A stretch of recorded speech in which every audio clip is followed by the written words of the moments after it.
د جمع او د جماعت په منځ کې به بالکل درېږي. اکثر دا محرابونه چې په جومات کې نو په منځ کې، نو دغه رنګې په منځ کې وسط کې ودرېږي. نو کوم مقتدیان راځي نو پکار ده چې د امام نه ښي طرف ته او ګس طرف ته چې کوم دی ودرېږي. بعضو ملګرو تپوس کړی دی، بعض ځایونو کې موږ داسې کتلي چې امام ولاړ وي، ښي طرف ته ترنه ډېر لوی صف وي او ګس طرف ته ترنه یو دوه کسان ولاړ یا دغه. اعوذ بالله من الشیطان الرجیم، بسم الله الرحمن الرحیم.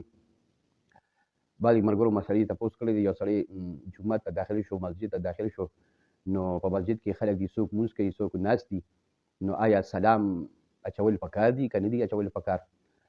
نو زموږ په فتاوو کې لیکلي دي چې یاره سړی جومات ته داخل شو مسجد ته، نو مختلف قسمه حالت دي. که چېرې ټول خلک همداسې ناست وي، چا تلاوت نه کولو ذکر نه کولو، همداسې د لمانځه په انتظار کې ناست وو، نو بیا خو دې سلام واچي ټولو ملګرو ته، السلام علیکم ورحمت الله وبرکاتو.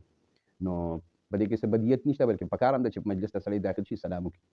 البته که بعضې خلک په تلاوت کې مشغول وو، څوک په نوافلو کې مشغول وو او دی داخل شو، بعضې کس نو ټول په مانځه کې مشغول وو، نو بیا دې سلام نه اچي، ځکه چې هغوی په مانځه کې یا په تلاوت کې مشغول دي، بیا به سلام نه اچي.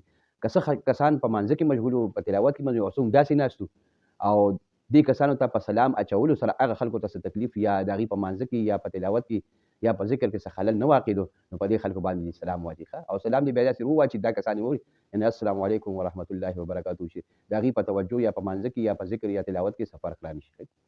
نو بس په دې حالت کې به دغه طریقه اختیاروي. یا دغه رنګ یو سړی وي که تش جومات ته هم داخل شو، په مانځه کې په جومات کې څوک شته دی نه، نو دی به چې کوم دی داسې سلام واچي، السلام علینا علی ربنا وعلى عباد الله الصالحین، السلام علینا علی ربنا وعلى عباد الله الصالحین، دغه سلام دی واچي. دغه رنګ یو سړی کور ته داخلېږي، که کور کې څوک وي او که څوک نه وي، په کور کې دی چې کوم دی سلام یعنې عرض کوي. یو دا مسله.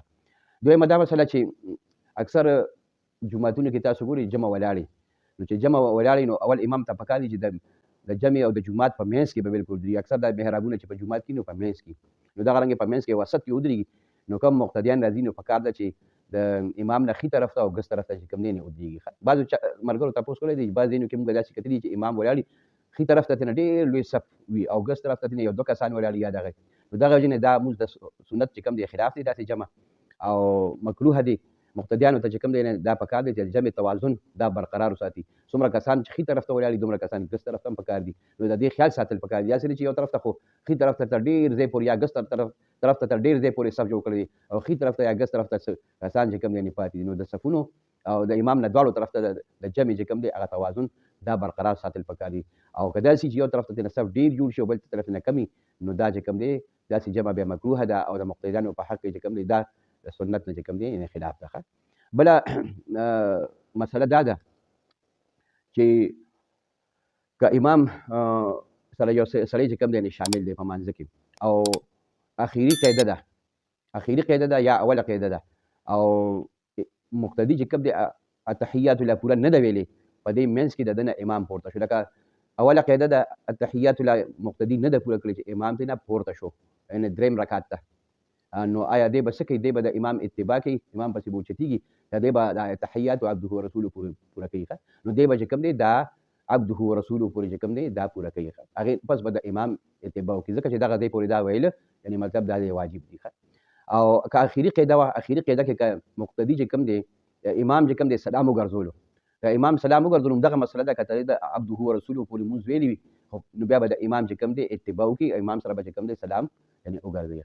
ځکه چې د کوم ځای پورې یعنې فرض او لازم وه، واجب وه، هغه وویله. اوس به دې وخت کې چې کوم دی د امام باقي چې کوم دی واجب ده، نو دی به چې کوم دی د امام مطابقت هم واجب دی، نو دی به چې کوم دی سلام وګرځوي، امام سره به چې کوم دی موافقت وکړي. اکثر خلک دا مسله موږ تپوس کوي په تراویح کې، بعضې وخت کې په تراویح کې یو امام تیزي هغه سلام وګرځوي او مقتدیان چې کوم دی لا لمونځ نه پوره کړی، امام راپاسي او مقتدیان چې کوم دی لا لګوي. نو که مقتدي چې کوم دی عبده ورسوله پورې مونځ ویلی او امام ته سلام وګرځولو، نو دی به فورا د امام سره چې کوم دی سلام یعنې وګرځي.